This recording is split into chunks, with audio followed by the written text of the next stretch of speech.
वितरित केल्याप्रमाणे. अध्यक्ष महोदय, खरं तर मंत्री महोदयांनी हा प्रश्नाचं उत्तर प्रश्न वाचला की नाही मला डाऊट आहे.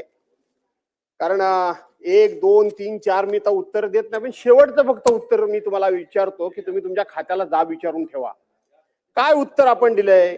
महाराष्ट्र सागरी मासेमारी अधिनियमन 1981 सुधारित 2021 अंतर्गत रत्नागिरी जिल्ह्यातील 9, सिंधुदुर्ग जिल्ह्यातील 19 अशा एकूण 28 परराज्यातील नौकांवर, म्हणजे रत्नागिरी आणि सिंधुदुर्ग हे परराज्य होतंय असं ते उद्बोधित होतंय. या ठिकाणी परराज्यातील थोडस सुधारणा करून घ्या, लगेच चिडू नका. चिडायला बाहेर मैदान मोकळं आहे, इथं नाही चालत ते. आणि आम्ही पण काय चिडण्यामध्ये कमी नाही. म्हणून आपल्याला जो मुद्दा उपस्थित करायचा आहे तो ह्या परराज्यातल्या बोटी येऊन आपल्याकडे मोठ्या प्रमाणामध्ये मासेमारी करतात हे आपल्याला नाकारून चालणार नाही. सरकारी म्हणून उत्तर देत असताना ठीक आहे, मी ज्या वेळेला मत्स्य विकास राज्यमंत्री होतो, दादा इथं बसलेले आहेत, तेव्हा आपण पहिल्यांदा मच्छीमार लोकांच्या अशा पद्धतीनं अनधिकृत मासेमारी करणाऱ्या लोकांना पकडण्याकरता स्पीड बोटी आपण खरेदी केल्या. आज सुद्धा आपल्या विभागाकडे 8 स्पीड बोटी आहेत की ज्यातल्या 4 केंद्र सरकारनं दिल्या आहेत, 4 राज्य सरकारनं दिल्या आहेत. अध्यक्ष महोदय, त्या 8च्या 8 आता बंद आहेत. बाहेरून येणाऱ्या बोटी ज्या असतात त्या 400-500 हॉर्स पॉवरचे त्यांचे इंजिन असतात, आपल्याला ते पकडणं कठीण जातं. आणि म्हणून ह्या बोटी जर खरोखर बंद असतील तर तात्काळ आपण सुरू करून त्या ठिकाणी आपल्या विभागाला आपण अलर्ट करणार का, हा एक मुद्दा. दुसरी गोष्ट, ज्या पद्धतीनं गुजरात राज्याने एक अतिशय कडक कायदा केलाय की त्यांच्या हद्दीमध्ये 12 फॅदमच्या पलीकडे जर त्यांच्या हद्दीमध्ये दुसऱ्या राज्यातल्या जर बोटी आल्या मासेमारी करण्याकरता तर ते केवळ दंडाची रक्कम लावत नाहीत, त्या मासेच्या किमती इतकी दंडाची रक्कम किंवा ते मासे जप्त करणं अशा पद्धतीचा विषय न करता त्यांनी स्वतंत्र कायदा करून त्या ठिकाणी अत्यंत कडक अशा पद्धतीची कारवाई केली. आपण त्या कायद्याचा अभ्यास करून मंत्री महोदय तशा प्रकारचा कायदा करणार का, हा दुसरा मुद्दा आहे अध्यक्ष महोदय. आणि तिसरा मुद्दा, आपण त्या काळामध्ये 3 ड्रेजर विकत घेतले होते, एक रायगड, एक रत्नागिरी आणि एक सिंधुदुर्ग. कशा करता तर मासेमारी करणाऱ्या त्या किंवा मासेमारी ज्या एरियात होते त्या ठिकाणी मोठ्या प्रमाणामध्ये सँडबार होतात आणि सँडबार झाल्यामुळं बोटी पास पण करता येत नाही आणि बोटी पार्क पण करता येत नाही, आत खूप अडकून पडतात. आणि म्हणून तेही ड्रेजर बंद झालेत. पुन्हा आपण नव्यानं हे ड्रेजर घेऊन त्या जिल्ह्यामध्ये तो सँडबार दूर करून मच्छीमारांना त्या ठिकाणी मासेमारी करणं आणि बोटी पार्किंग करणं हे आपण सोयीचं कराल का, हे माझे 3 पॉइंटेड प्रश्न. अध्यक्ष महोदय, सन्मान्य भास्कर जाधव साहेबांनी महत्वाचे प्रश्न विचारलेले आहेत. आता चिडणं आणि या प्रश्नाचा काय संबंध आहे हे आता पहिलं तर मला माहितच नाही अध्यक्ष महोदय. हे हा प्रश्न झाल्यानंतर त्याचं उत्तर समजेल. हा, आणि अध्यक्ष महोदय, हे खातं वर्षानुवर्ष आपल्या महाराष्ट्राच्या विकासाच्या दृष्टिकोनातून चालू आहे. 2014लाच हे खातं जन्माला आलं असं नाही. म्हणजे वडील या खात्याचे मंत्री पहिले होते, मग भास्कर जाधव साहेबांसारखे, म्हणजे हे प्रत्येक मंत्र्यांनी आपल्या आपल्या पद्धतीने अध्यक्ष महोदय या खात्याच्या माध्यमातून मच्छीमारांच्या साठी न्याय देण्याचा प्रयत्न वर्षानुवर्ष केलेला आहे.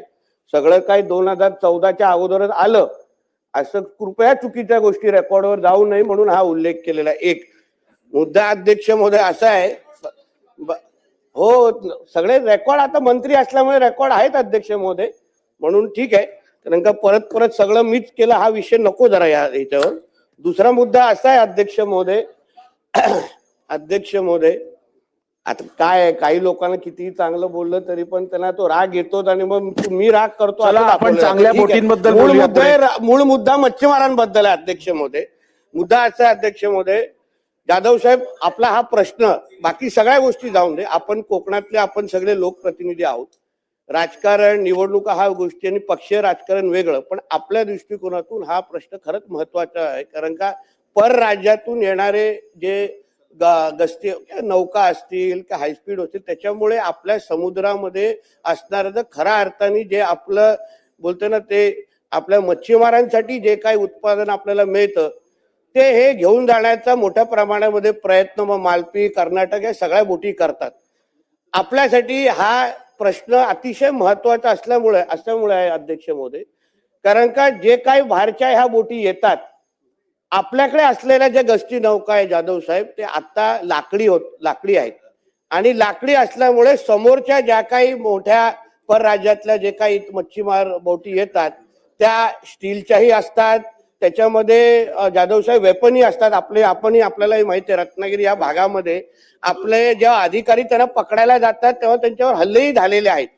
म्हणून आम्ही तरी ह्या 12 महिन्याच्या ह्या कारकिर्दीमध्ये जाधव साहेब आम्ही प्रयत्न असंच केलेला आहे की जास्त जास्त कारवाई ह्या गोष्टीवर कसा करता येईल. म्हणून जेव्हा मी पहिला मंत्री झालो जाधव साहेब मी विचारलं तेव्हा ह्या ज्या लाकडी बोटी आहेत ह्याच्याने तुम्हाला पकडणं शक्य आहे का? शक्यच नाही. म्हणून आणि खरं म्हटलं तर पूर्ण आपल्या किनारपट्टीवर जे 877 किलोमीटर झालेले आहेत फक्त 5 गस्ती नौका ह्या काहीच कामाच्या नाहीयेत. म्हणून 15 स्टीलच्या गस्ती नौकाची ऑर्डर आम्ही लोकांनी जाधवजी दिलेले आहेत. या महिन्यात पहिल्या 5 आपल्याला उपलब्ध होणार आहेत. त्याचबरोबर काही महिन्या अगोदर 9 मला वाटतं जानेवारीच्या जवळपास आम्ही ड्रोनची सुरक्षा पण सुरू केलेली आहे. कारण त्याच्याने काय होतं आपल्याला एक्झॅक्ट कळतं का बाबा कोण कुठून आलेला आहे, त्याच्या बोटचा नंबर असो. कारण का आपणही खातं सांभाळलेलं आहे. माझाही असा अनुभव आहे की 100% आपल्या खात्यातले अधिकारी प्रामाणिक नाहीत. याच्यामध्ये काही लोक समोरच्या लोकांमध्ये मदतीचे पण असतात आणि त्याच्यामुळे ह्या कारवाई इंटरनल मदतीशिवाय ते आपल्या बॉर्डर क्रॉसच करू शकत नाही, 12 नॉटिकल माईलच्या आतमध्ये येऊ शकत नाही. म्हणून प्रश्नोत्तराचा तास हे उत्तर संपेस्तोपर्यंत वाढवण्यात येत आहे. बोला अध्यक्ष महोदय. म्हणून आम्ही झालेल्या कारवाईचे आकडे मी आपल्याकडे पाठवतो. आमच्या ह्या 12 महिन्याच्या कारकिर्दीमध्ये गेल्या 2024 ते 25च्या वर्षी 9,500 पण आपल्या ह्या 12 महिन्याच्या कारकिर्दीमध्ये 1876 कारवाया यावर आम्ही फार बारकाईने केलेल्या, आम्ही फार गांभीर्याने घेतलेल्या आहेत अध्यक्ष महोदय. म्हणून मी आपल्याला विश्वास देतो येणाऱ्या कालावधीमध्ये चांगल्यातल्या चांगल्या आधुनिक गस्ती नौका असतील, ड्रोनची सुरक्षा असेल, AI चा वापर असेल किंवा कुठलंही आधुनिक तंत्रज्ञान आपल्याकडून पण मी काही माहिती घेईन. कुठलंही आधुनिक टेक्नॉलॉजी या बाबतीमध्ये अगर उपलब्ध असेल तर मग ह्या परराज्यातल्या बोटी आपल्याकडे येणं कसं थांबवता येईल. कारण याचा थेट फायदा आपल्या मच्छीमारांना पारंपरिकला पण होतो, सगळ्या लोकांना होतो. निश्चित पद्धतीने घेण्यात येईल. ड्रेजरच्या बाबतीमध्ये आपण जे बोला अतिशय योग्य आहे. त्या ड्रेजर जे सिंधुदुर्ग रत्नागिरीच्या त्या बाबतीमध्ये मी ते आपण आपल्या कारकिर्दीमध्ये आणि रायगड त्यावेळी जे घेतलेले ड्रेजर त्याला आता आम्ही थोडं मेंटेनन्सचं काम साहेब करून घेतोय. पावसाळ्याचा सीझन आताच संपलेला आहे. येणाऱ्या काही महिन्यामध्ये आपण त्याचा वापर सुरू करू जेणेकरून याचा थेट फायदा आपल्या मच्छीमार बांधवांना होईल.